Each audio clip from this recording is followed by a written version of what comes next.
I'm Gorilla Monsoon. I'm Bobby the Brain Heenan. And I have no idea what the hell we're doing here. Does he ever? Gene, we're recording a promo for a podcast. What the hell is that? It's a show where... Promo, that's where you hype something. Why don't you be serious? He asked. Oh, Heenan, damn it, I know what a promo is. What the hell is a podcast? It's a show where people, they talk into microphones, usually from their house. Naked, too. Stop it. So, why do they do that? I'm not sure, really. Definitely not for the money. Oh. You better believe it. So, what's this one called? Let me see. The Hot Tag Podcast. Whoopee. Does anyone listen to this? Well, I don't know. I'm sure The government is testing it as an alternative to the chair. Will you stop that? That's not nice. Oh. It's illegal in 11 states. Quiet. And welcome to the Hot Tag Podcast. They're not really naked, are they? I certainly hope not. What's going on, everybody? Welcome to the Hot Tag Wrestling Show. And we're doing this quite early, as George said, as we're streaming this live here on YouTube, on X, on Facebook. It's still light outside. I'm looking out my window right here, and the sun's still out. And logically, George is like, I'm not used to this. Why are we doing this? And I said, you know what? We have a pretty good contingent of fans on the West Coast. And I said, you know what? Let's give them a good little afternoon delight of the Hot Tag Wrestling Show. And this is what we're doing. This is for you, West Coast, and wherever maybe you are, that's early all over the globe. Especially in Bahrain. Especially in Bahrain. So what's going on, everybody? Christy, Francesca, George Rogers is here with you. We are here to cover the Monday Night Wars from March 11th, 1996. As you guys know, if you guys backtrack a week or two, you will hear us covering WrestleMania 12 and the Monday Night Raw. And a Monday Night Raw from early March. That was one of the few times that Nitro was not airing live on TNT to opposing Monday Night Raw. So if you want to hear our review on WrestleMania 12, just head over to the archives from a couple weeks ago and you will check that out. However, this week we are going to talk about another WrestleMania, but we're not going to cover the show. We're going to talk about the documentary that just dropped on Peacock. I forget what it's called already. I literally just I believe it's called Inventing the Spectacle. Is it creating the spectacle or behind the spectacle? I can literally just go right to my my Peacock app on my phone here, and it'll tell me. It is something involving the word spectacle. So it is something involving spectacle. Yes. Let me see. Yeah, WrestleMania 9 becoming a spectacle. Becoming a spectacle. So what this is, if you guys haven't watched it, please go do it. It's a new Peacock original documentary. It follows the first ever outdoor WrestleMania, which was held outside of Caesar's Palace in a parking lot, rather, back in 1993. It's this documentary. It's about an hour and 50 minutes. It's a long one. Yeah.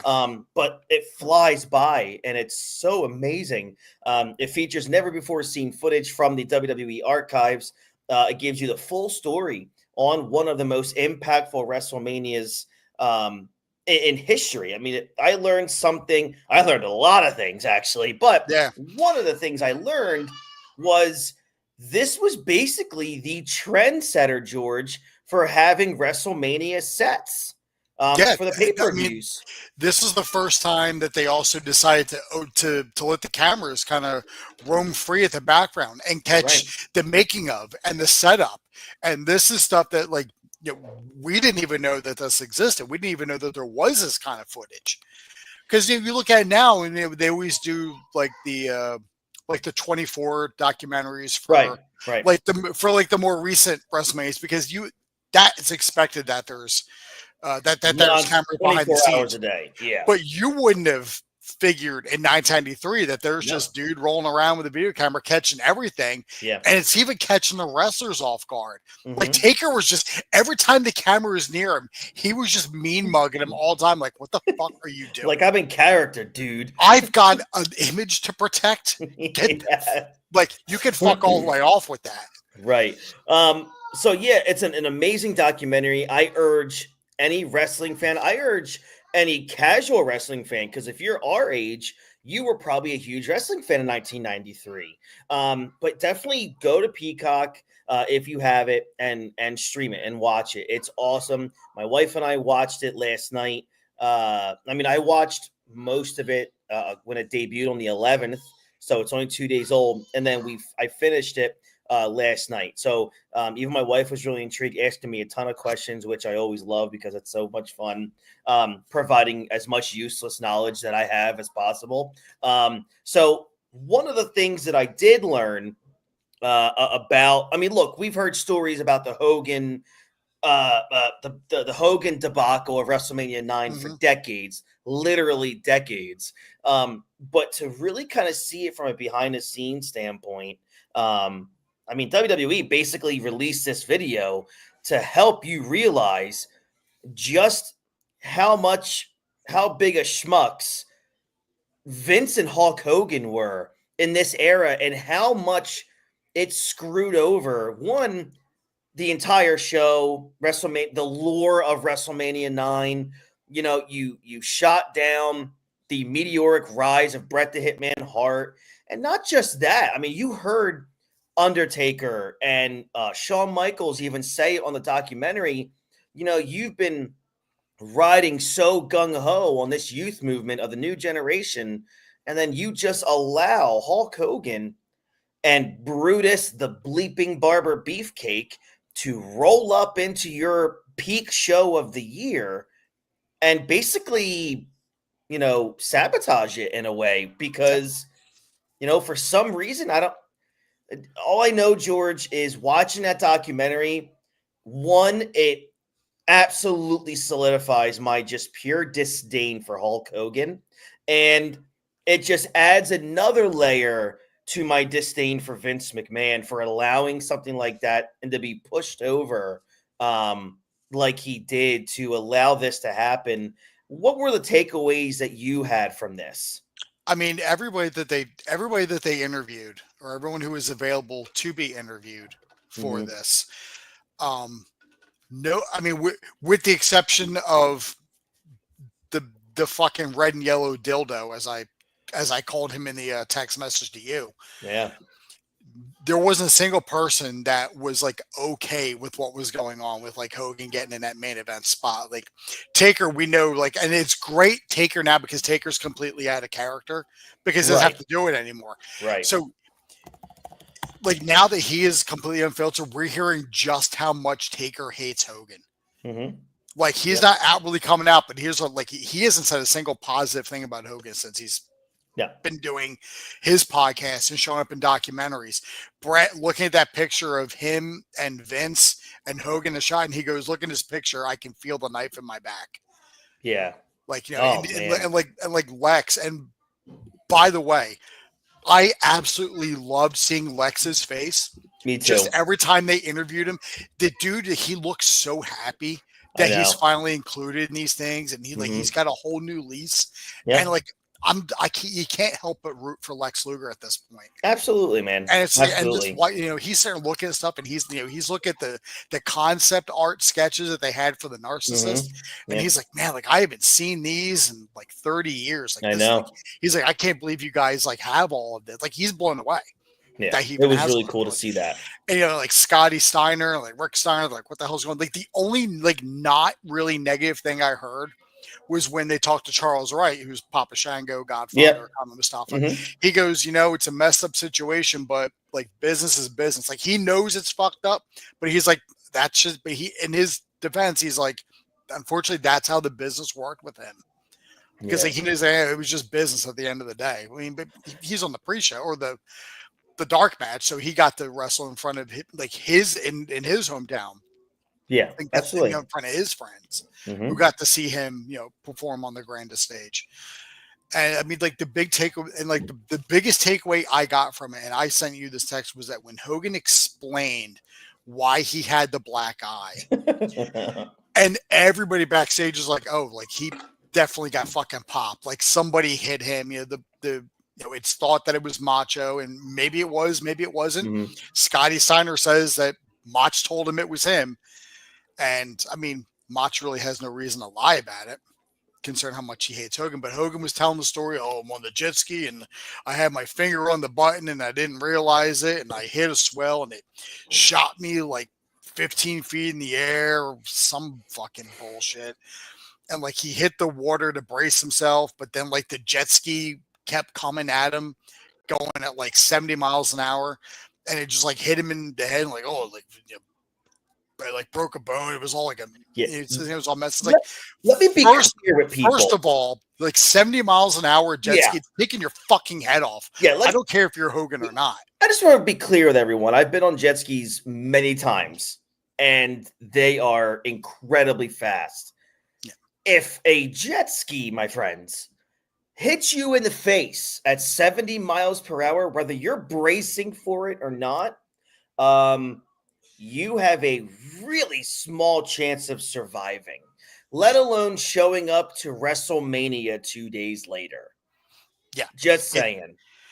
So it's like, and then, you know, and Brutus backs us, or Bruce, like, yeah, it was like the jet ski. And like, I'm looking, it's like, of course, Brutus is going to say, like, he may hate Hogan now, but chances are the two of them, whether Macho was involved or not, chances are the two of them were doing something that they were not supposed to be doing.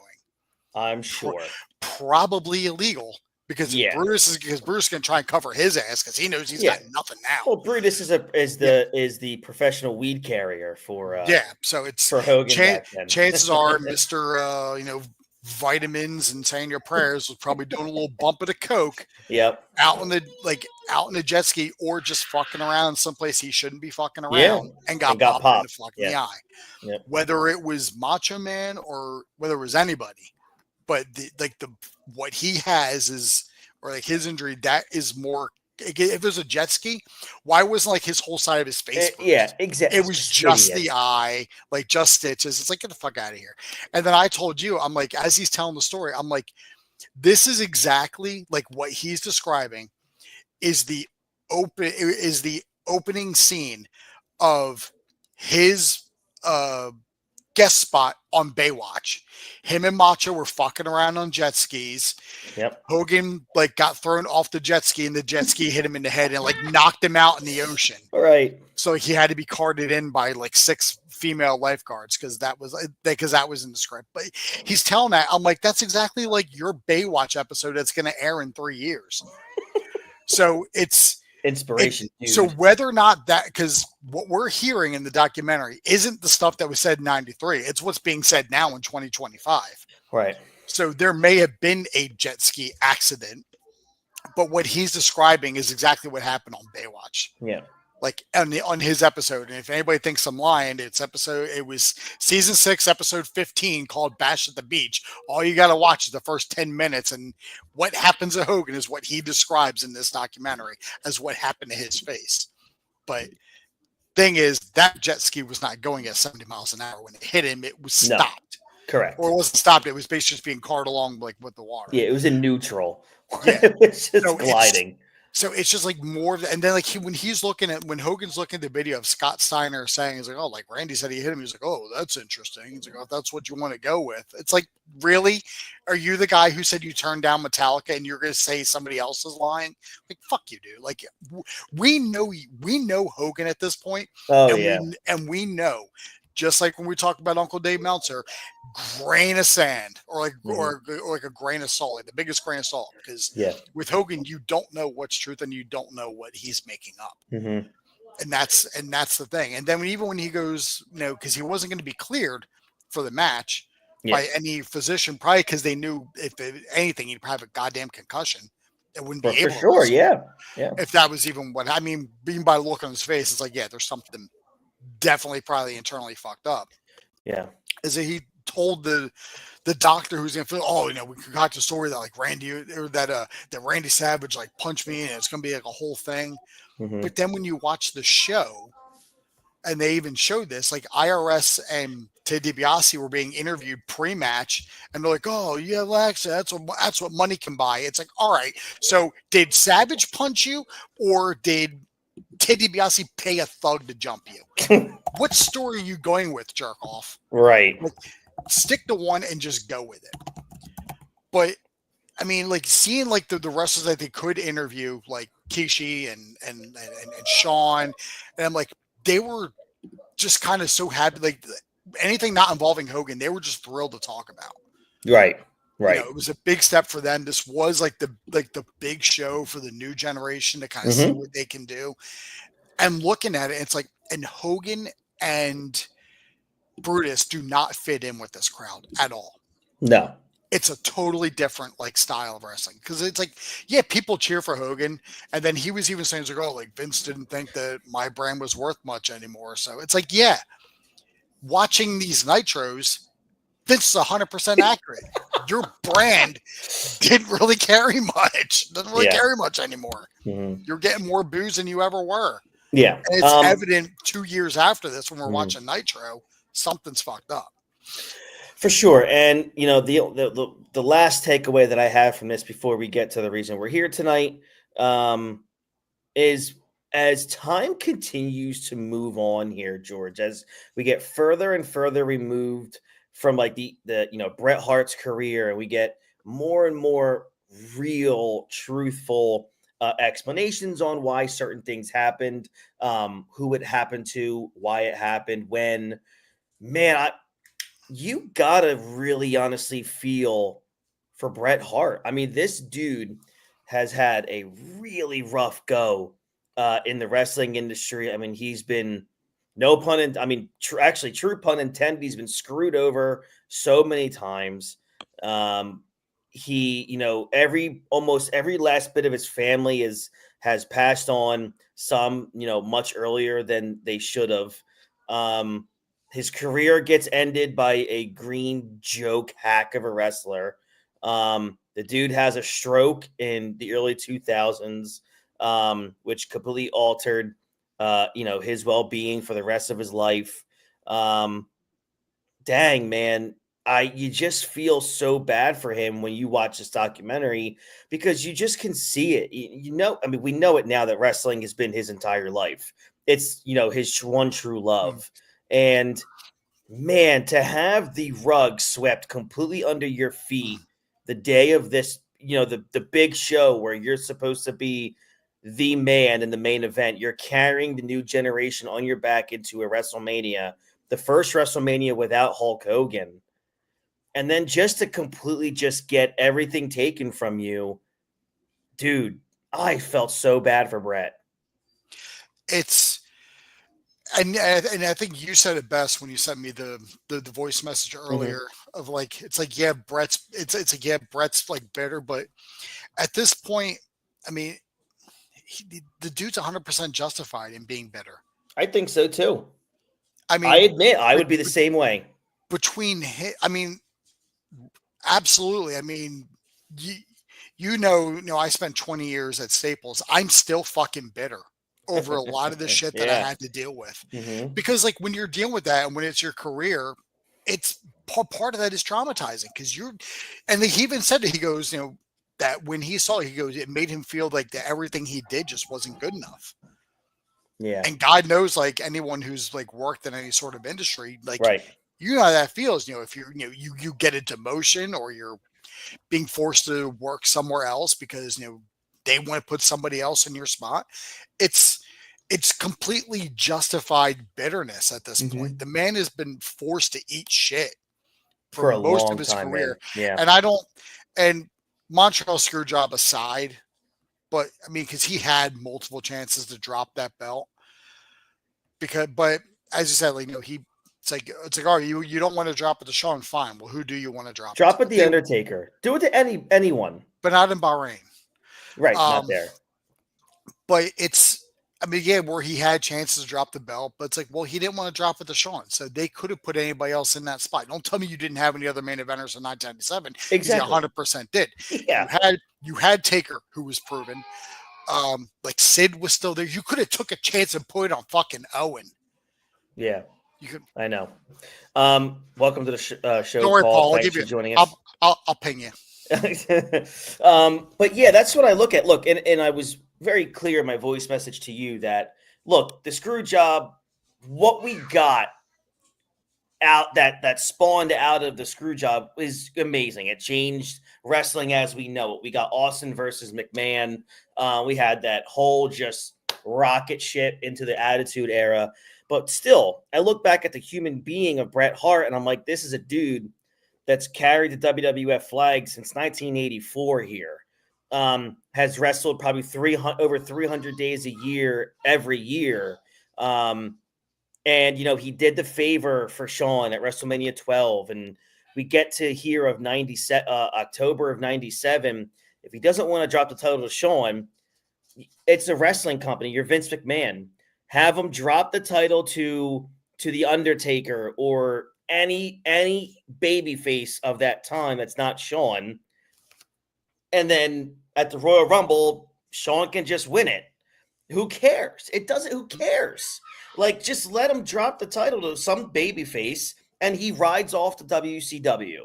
It just didn't need to happen. And this is me coming from someone who couldn't stand the existence of Bret Hart for 30 years. But now I look at the guy like, man, I love this dude.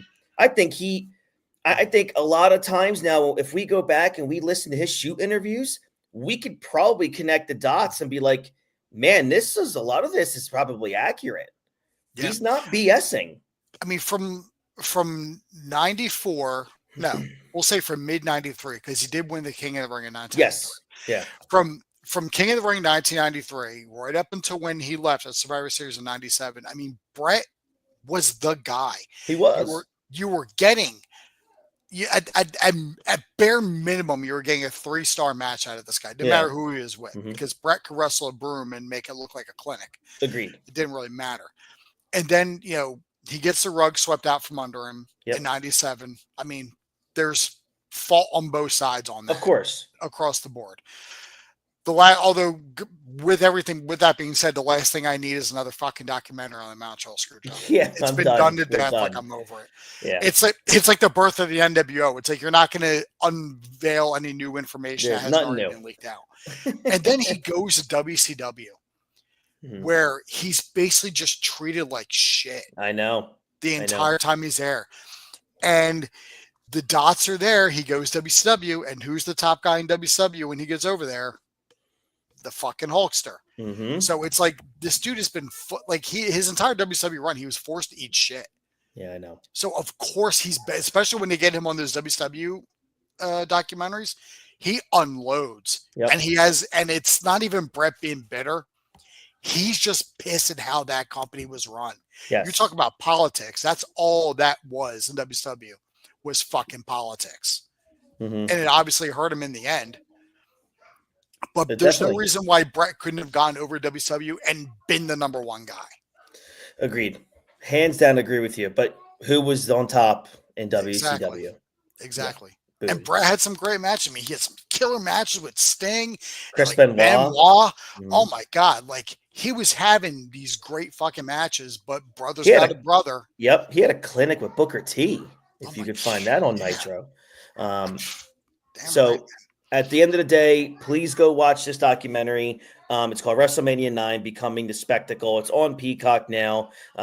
Settle in. Get yourself a nice little treat, a nice little snack, cup of coffee. It's an hour and 50 minutes, so it's a lot of fun. But it flies. It does. And it's a quick hour 50. It is, and you learn a lot, and I sure as heck did, and I thought I was at a point where I wasn't going to learn anything new about wrestling from that era, but I did. I learned a lot of good things, so definitely check it out. All right. Let's go. Monday Night Wars, March 11th, 1996. I'm going to start with WWF this week because we are coming off, like George and I agreed last week, the best episode of Monday Night Raw since we started the Monday Night Wars. I mean, hands down, the best Raw since we started. So let's see how they follow it up as the road to WrestleMania 12 picks up here. So here we are. We are live, a live Raw from San Antonio, Texas. It's in an actual arena, which is great. I did get a couple numbers here of from Dave Meltzer's Wrestling News Observer or Wrestling Observer, whatever is the Daily Mail of American wrestling. Wrestling Opinion Observer. Yes. Raw from 311 in San Antonio drew a sellout of 9,364 people, a $76,000 gate. Um, you know, and he also wrote at this time that a man named Dwayne Johnson wrestled a dark match. So how about that? Probably not going to hear much more from him. Nah, he's Wait, just is this that same Dwayne Johnson who was in that movie Skyscraper? it might be. I don't. It might be. I think it's too coincidental. I think it's just two different people who happen to have that name. We know people in wrestling don't use real names. No, so, I know it. I know a Dewey Johnson. I don't know a Dwayne Johnson. Dewey Johnson sounds like a fatty. Your host is, as always, up until this time, obviously Vince McMahon and Jerry the King Lawler. A good opener here. Savio Vega versus Stone Cold Steve Austin. So just like that, man, Vince notes that Austin's peers may have dubbed him the ringmaster, but now he's Stone Cold Steve Austin. So here we are, George, a very historical moment in the career of Stone Cold Steve Austin and a turning point you kind of see here of the WWF, where here on March 11th of 96, it's the first time that we hear Vince McMahon refer to Steve Austin as Stone Cold Steve Austin and kind of doing away with the ringmaster gimmick. That was pretty cool to hear. It was really neat to hear that. So Austin says Stone Cold Steve Austin like as many times as humanly possible to get that name over. So obviously, and he's going to say it a lot more. Oh, yes, he is. And sometimes in one night. Yes, you do what you got to do, man. You're the promoter promoting a show live. You're gonna do this. You're gonna hammer it home. Vega comes back at the end with a leg lariat in the corner. They fight to the floor. They get a double count out at about 8 minutes and 12 seconds. They allowed Austin here to show some fire and charisma, a huge improvement of what they were basically, pigeonholing him into doing as the ringmaster. So, for all of that, I hate the double count out. I will always hate a double count out. I still give this whole thing 3 stars. What says you, George? I mean, this is it. The birth of Stone Cold Steve Austin. I've always said how much I hate non-finishes, like a double count out, double DQ, whatever you want to call it. Mm-hmm.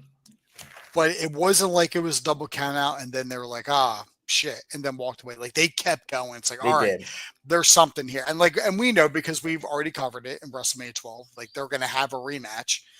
So like this is fueling the fire for a feud to get them to have a spot on the big show. Mm-hmm. Mm-hmm. And man, they work so fucking well together. I've said this before. Savio Vega does not get nearly enough respect. Agreed. There is zero respect on his name whenever anyone says it. Like, oh, Savio Vega. It's like, nah, the dude could fucking go. Yeah, it's almost shocking after he left WWE, he didn't go to WCW because he could have tore it up with the cruiserweights. I agree. We get to Roddy Piper here. He confronts Goldust, calling him a cream puff. Thank God he didn't call him a cream pie. And pointing out that he's never actually seen him anywhere in Hollywood. And he's already beat Adrian Adonis half to death with a baseball bat. And he'll do the same to Goldust. Piper just goes off on this awesome rant against Goldust. You love to see it. Yeah. Piper unhinged. And there's no real issue, but he makes it sound like this is an important match. And that's the beauty of Roddy Piper.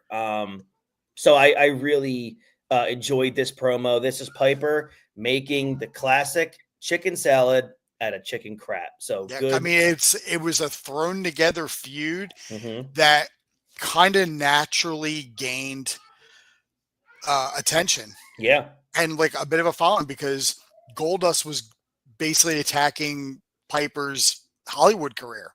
Yeah. And that's Goldust's whole gimmick is that he's basically like the living embodiment of an Oscar statue. Mm-hmm. So it's like a thrown together feud, but it's like, holy shit, there's like a natural story here that you can legitimately tell. So like you said, it's chicken salad out of chicken shit. And it worked. I also like that Piper slapped him so hard he knocked the wig off. That was really good. That was one of those where I'm sure it was like, lay that in there, kid. Yeah. Look at the 2 people you have in the ring. Yeah. Piper and the son of a plumber. Mm-hmm. The Godwins versus Alex Pertot and Jerry Mead.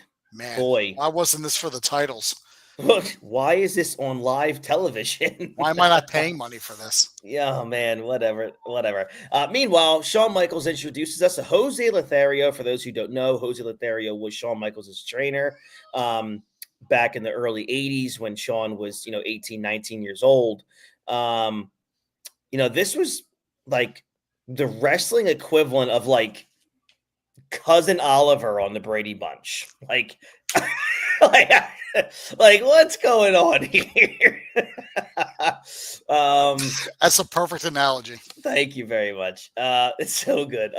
Meanwhile, Brett makes fans all over by declaring that he's never met any really tough Mexican wrestlers. But how dare he disrespect the name of El Dandy? He will. Give him a year. Right? Also, Shawn only bounces around the ring like a tennis ball, and his big move is a kick. Brett rates him at about a 4 out of 10, I think, in other words. Well played. Oh, man. Well played. I mean, that's basically what Brett was thinking the entire time. Like, this guy's a 4 out of 10. So we get to Hunter Hearst Helmsley versus the great Ben Greer. Speaking of 4 out of 10. Yeah, they're just slipping right back into squash matches here. Mm-hmm. Triple H hits the pedigree at just under 2 minutes. And then that's when we learn that he will be facing the Ultimate Warrior. I guess you could say that at WrestleMania. Now we get to the Geriatric Control Center with Scheme Gene. We're back to these. We're back. We're back. That always comes back. They're giving away the Huxer versus Nacho Man match for free because even he can't figure out a way to make a buck off of it. So funny. Call his hotline now for a scoop about the Sun possibly setting tonight. 1-900-909-9900. This was pretty good. This was a good one as well. They should just stop while they're ahead with these things. But yeah, I enjoyed it. Now, here we go. Main event of Monday Night Raw. But the rules for that match are no handcuffs and no ladies' shoes. Correct. I forgot about that. That's right. No handcuffs or ladies' shoes allowed. The 1-900 lying baldy is what he said. Good writing. Yokozuna and The Undertaker versus British Bulldog and Owen Hart is your Monday Night Raw main event. It's kind of a really significant mismatch here. Whatever. I mean, the baby faces destroy Camp Cornette to start. Yoko leg drops Bulldog, and everyone evacuates while Diesel heads down and beats on Paul Bearer. Undertaker walks away from the match to chase Diesel, leaving Yokozuna alone while we take a commercial break. Back with the heels working him over, and now Vader is here to join the party, and he heads out, and we get a DQ at just under 5 minutes and 40 seconds. There was literally almost nothing to this. And then Ahmed Johnson and Jake the Snake hit the ring. We get a giant 6-man pull apart. George, what the hell was this? Furthering a storyline? Yeah, I guess. A lot of them. But, all right. I mean, you furthered a couple. You had Diesel come out and rough up Paul Bearer to get Taker to abandon his teammate. Mm-hmm. And then, I mean, nobody asked for Ahmed or Jake, but here they come. They're here. And with Vader. So, I mean, we know there's a couple matches that are happening, but I don't know. Yeah. It was entertaining for what it was because at least I mean, to be fair, for who the people were in the match, this could have been a hell of a lot worse. I mean, it got worse once Jake and Ahmed hit the ring. That's where you could have just ended the show with Vader, and I would have been like, all right, that's fine. But once Ahmed and Jake come out, you'll kind of lose me at that point. Overall, an okay Raw. So, we'll decide how it matches up against Monday Nitro now. Not bad, but it furthered. It did some necessary plot furthering for Yeah, WrestleMania, definitely. which is Especially the Piper. Which is what's been kind of sorely lacking for I Raw agree. over the last couple of weeks on this. Is there's been Mhm. all we know is it's been Brett and Sean and then Diesel and Taker, but we haven't actually seen anything. Right. But I did like that we got the 2 workout montages between Brett and Sean. Love And them. we get that iconic of Sean doing the upside down push-ups that we've seen, time and time again from him in terms of like that clip. It's a pretty heavy rotation every now and then. So it's good to say. I agree. Let's flip over to the other channel, and this is, here we go, Monday Nitro from March 11th, 1996. We are live after a 1-week break from the Civil War miniseries, which caught them off air. We are live from Winston-Salem, North Carolina. Your host, as always, right here in this era is Eric Bischoff, Bobby the Brain Heenan, Steve Mongo McMichael. Funny how Bischoff keeps calling it the War Zone, considering, what Raw would become less than a year later. Isn't that funny? That's funny. Yeah, I wrote that down. Hacksaw Jim Duggan versus the Giant kicks us off. Mongo notes, and I swear to all that is holy, I'm not making this up, that you have to see the Giant in person to appreciate how big he is. Yeah, thanks. Thank you for that incredible journalism. What insight. Whatever, we get a choke slam victory here for the Giant. 6 minutes and 25 seconds. Bischoff notes that Giant's fists are like a 63 Chevy car door. Well, I guess, that's more impressive than frying pans, I guess. I will say, though, dare I say this, that, this was kind of entertaining crap because, Duggan was bulletproof and he just kind of went out and took a beating just to completely get the Giant over here. What do you give this? I mean, this was not a bad opener. It wasn't, but it just didn't do anything. Not a bad opener, but this is my response. Why the fuck am I watching Jim Duggan have a match in 1996 on Nitro? I agree. Stop telling me about what you do for younger wrestlers and let me see them. Stop saying, "Oh, Nitro does the best for younger wrestlers," and here's Jim Duggan. It's like, oh, thanks for getting that spry young up and comer. Yep. And up next is what probably should have opened the show. However, there was zero build for this. Zero fucking build. Listen, this was a great match, but the way this was set up pissed me off royally. And same here. We have the return of the Steiner brothers, and then right away we get one of the all-time biggest dream matches from a tag team perspective, the Road Warriors versus the Steiners. This match goes 10 minutes. This was the craziest, things you're going to see all week, with 4 just big roided up monsters suplexing the crap out of each other. And absolutely no wrestling to speak of. It was awesome. And, the best thing that the Warriors did during their run, I think this was it. This was the peak of the Road Warriors in WCW. It's not going to get better than this. No, it does. It goes downhill from here. Yeah. But, dude, again, no build, nothing at all. Free television on a random Nitro. Yep. Free I mean, it's not even that it's on free television on Nitro. I can excuse that.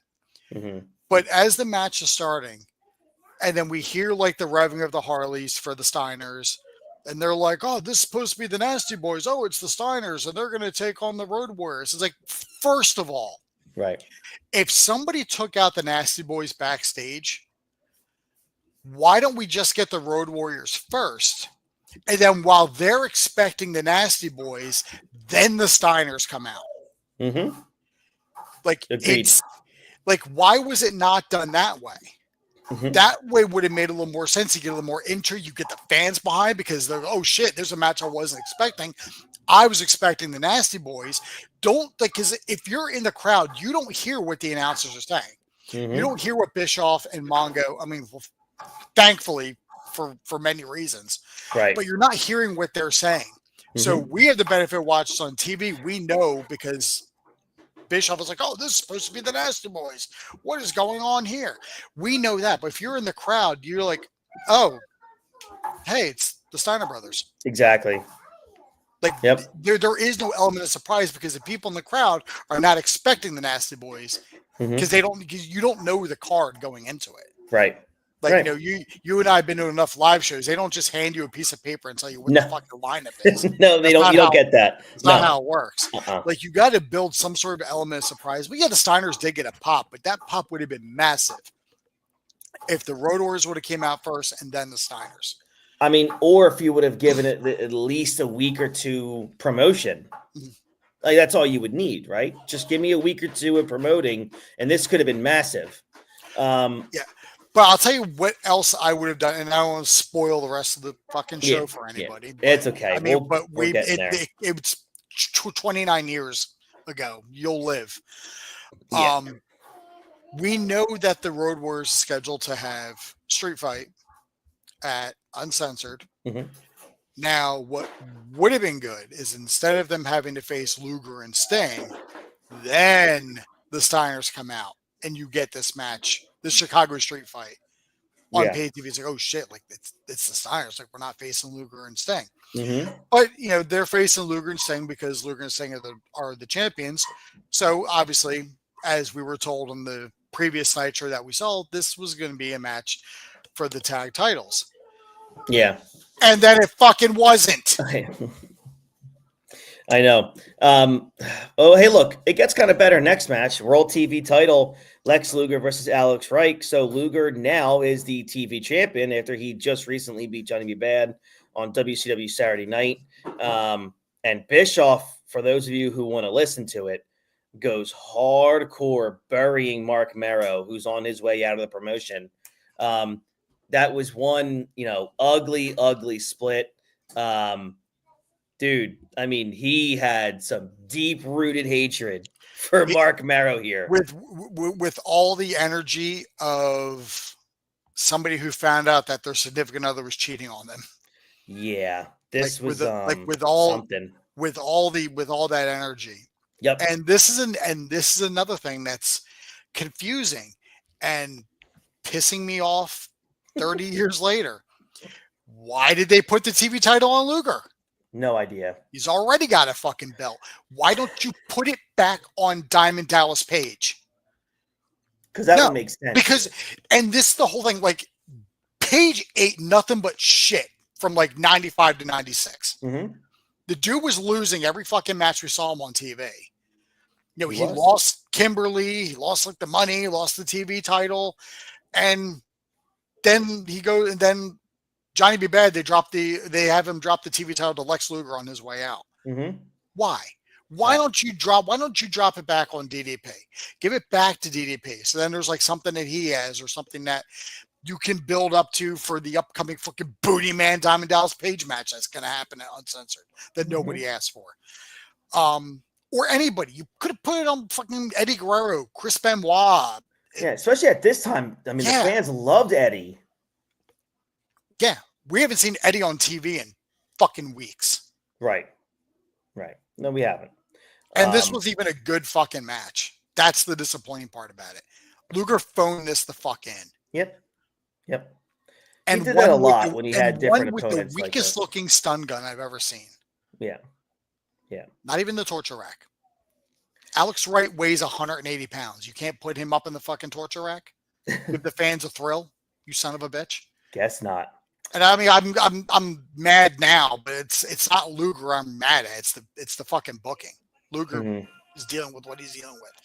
But it also shows how clueless Kevin Sullivan and Eric Bischoff really were when they had the fucking pen in their hand. Clueless, dude. And then they announced in this match that Luger wheeled and dealed his way out of the street fight. So that match is now not for the tag team titles because they're not going to get defended. And we don't even know who Sting's partner is going to be as of this point in time. We know because we've already watched the event who's that's right. And makes even less fucking sense. But it is what it is, man. Again, this is Kevin the Booker, man. Like, this would have been the perfect spot here to give that belt, not give that belt, but allow maybe Eddie Guerrero to take that over. But instead, you just get a guy like Luger who didn't need it. No. And you just strap it on him. I didn't understand it. That's all. I just didn't understand. With that roster, you shouldn't have double champions. No. It made sense. It made sense later on when you have when you had the outsiders or the NWO trying to take over. Sure, that makes sense. But right here, there's no reason for Lex Luger to have two titles. Yeah, like he's not in a faction or anything. Yeah. There's no need for him to have two titles. Like if it's agree. one thing if you're, like in the bloodline or some shit like that, or the NWO, like double champ because you're holding all the belts. Yeah. But now it's just it was a poor choice in hindsight. Extremely poor choice. Mm-hmm. All right. So let's get to the main event. Pinch me if you've seen this before. Lumberjack strap match, Hulk Hogan, Randy Savage, and the Booty Man versus Kevin Sullivan, Ric Flair, and Arn Anderson. We're in North Carolina, so you can probably guess what the finish is going to be. There's straps involved, but no one is actually strapped to each other, and it's just one big schmoz with the faces beating up on the heels. I should note that the Faces of Fear wearing lumberjack shirts might be the greatest thing I've ever seen. Really? Is it better than the Giant wearing a lumberjack shirt? Oh, that's a good point, too. Although it was great seeing Steven Regal wear it, where he still had like that flowing dickie over it. Yep. Oh man, he's just so committed. This was just a whole lot of nothing and BS, and Hogan beating on Flair with a strap. Big boot and leg drop finished clean at 6 minutes and 23 seconds. Dude, this was horrible. Like, it was actually really sad to see how bad Hogan and Flair were. Bad. This was probably the worst fucking match I've ever seen. It's up there, man. Like, Flair looked completely disinterested. He knew what the finish was going to be, so he's like, you know what? I don't care. I'm going to mail this in. Hogan looked old and even slower than normal. I mean, the Booty Man has always been unbearable. Savage is just probably in his head like trying his best. Yeah, I'm going to collect this paycheck and I'm going to go eat a Slim Jim and go to the next town. But this is just brutal, man. You got to love how they're building up the unwinnable, deadly doomsday cage at Uncensored by having the baby faces completely destroy the heels week after week on TV. Because, they really seem worried about losing in the doomsday cage. Not only did, terrible. Not only did the faces, completely fucking annihilate the heels, and by faces, I mean Hogan. Mm-hmm. He then, every time he was on the outside with the lumberjacks, he's beating the lumberjacks, like 1-5. It's like, oh, fucking here we goddamn it's ridiculous, man. Because you can't sell anything. Yep. And you're in Flair country, so you're getting booed from the fucking jump.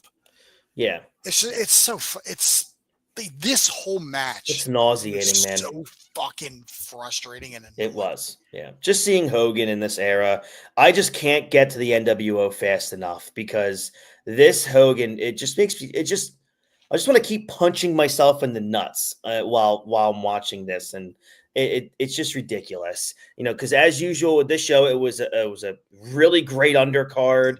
And then just complete hot garbage from Hogan and his cronies to end the show. But man. And Pillman was in the crowd with his 1-900 Pillman fucking. Yeah, it looked like he was shooting. He was shooting on Hogan. Because it was so much like Bischoff ran down the ringside to get Pillman out of there. And then Pillman shows up at the end of the show, going at it. It's like, well, I guess we're never going to see Pillman again because we don't in WCW. Right, we don't. It's and then the and I wonder why, because if you notice, dude, post-match interviews. Oh, the rambling. Oh my God, Arn is like, oh, till death do us part. It's like, what is even going on here? It's fucking, dude, it was embarrassing. This was bad. Really bad stuff. Bad. But look, I'm gonna say this, and it might sound crazy, George. I think Nitro wins the week. And the big reason I say that is that Road Warriors and Steiner Brothers match. I was glued to that. and I just thought it was absolutely awesome. I still think the overall better show was Raw, but if I'm going back to this day, I'm going to watch Nitro because I want to see Steiners and the Road Warriors. What says you? To me, it would have been Nitro if not for that fucking main event. That main event was so bad.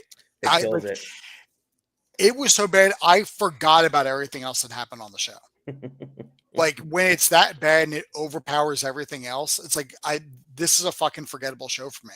Because not only is it a rematch of a match that we just saw the last time these assholes were on TV, it's even worse because you threw it like a hat on a hat. It's like, oh, lumberjacks, oh, straps. Why do you need, like, first things first, you're in a 6-man tag. There is no strap. That should be gone.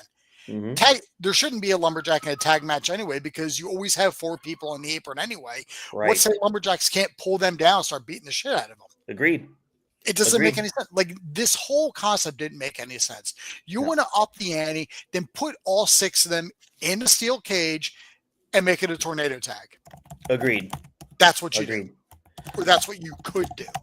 Of course. They fucking won't. But look, we got to set up our doomsday cage. That Booty Man isn't even in that fucking match. No, but he's helping Hogan every fucking week. He's getting these Nitro payoffs, though. Fucking Kimberly keeps coming down to the ring. It's like, I'm tired of seeing you. Because it doesn't make any sense because we don't know what this fucking storyline is. Right. It's like, and I'm not invested because I don't care who Kimberly's looking at. I agree. Completely agree with you.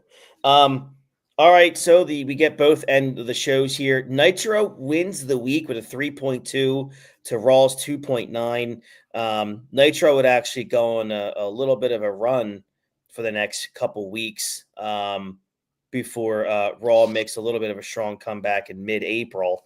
But nonetheless, Nitro does get the win by 3 points here. 0.3 of a point, excuse me. But still, a 3.2 to a 2.9. More and more people are starting to watch Monday Night Wrestling. So things are, as much as we can't stand the existence of Hulk Hogan in this era, it's working. More people are watching wrestling. More people are starting to watch Nitro than Raw. So whatever, it's working in some way, but 30 years later, it ain't working for me, brother. So it is what it is. But George, you picked Raw that won the week, correct? That's for me, it's Raw, yeah. I'm going to say it's still Raw, but if I'm going to go back, so to be fair of the show, the better show, in my opinion, was Monday Night Raw by a landslide. But if I want to go watch these shows again, I'm probably just going to go watch Steiners versus Road Warriors while still saying again that Raw was a better show, but nothing for me to go back and turn it on and watch. Whereas Nitro, Steiners, Road Warriors, go find that, guys. March 11th, 1996 Nitro. It's probably on YouTube. I mean, hey, at least Nitro gave us the build to Giant versus Loch Ness. Well, Uncensored needs that match. Give a fuck. I give a shit. All right. Thank you guys so much who've been tuning in. We'll be back here next week. We're starting to kind of fickle around with a couple things here. We want to tinker the show a little bit because we really want to start covering pay-per-views again. The reason is we spend so much time building to these shows, and then we're not talking about the payoffs. So we really want to get into the pay-per-views. We'll see how we're going to do that. What we might do is we could do like a really quick review, because again, at this era, they're all 1 hour shows. So we could do a really quick review, kind of like what we did with WrestleMania 12. We'll just go down really quick what happened on the the final Nitro before a pay-per-view, or the final Raw before a pay-per-view, and we'll just kind of give everyone a Cliff Notes version of what happened on that Raw or Nitro, and then we'll review the pay-per-view. So I think that's probably where we're going to go. George and I will kind of, deliberate on that a little bit, and we'll see where we go from here. Because I do love covering the pay-per-views, because that's it. Those are the payoffs to all of these Monday night episodes. Maybe not as much for Nitro, but definitely for WWF. The pay-per-view was always where, the rubber met the road. All right. So thank you for everybody who's been watching on YouTube. Again, like the video, subscribe to our channel, and ring that bell for notifications. Thank you again if you guys are watching on X or on Facebook. Again, like the video, make a comment. Let us know if there's something specific you want to see. We can maybe do a bonus episode if you guys want to see us talk about anything current or anything in the past. We will be back here next week covering the next Monday Night Wars, and then we're going to give maybe our predictions or thoughts on WrestleMania 41, which is next Saturday and Sunday. We'll talk a little bit about the show of shows. The Super Bowl of Pro Wrestling is next weekend, and we'll talk a little bit about that after the final, most likely the final Raw before Mania. So for George Rogers, I'm Christy Francesco. We'll catch you guys down the road. Have a great rest of your Sunday, and we'll talk to you soon. Bye-bye.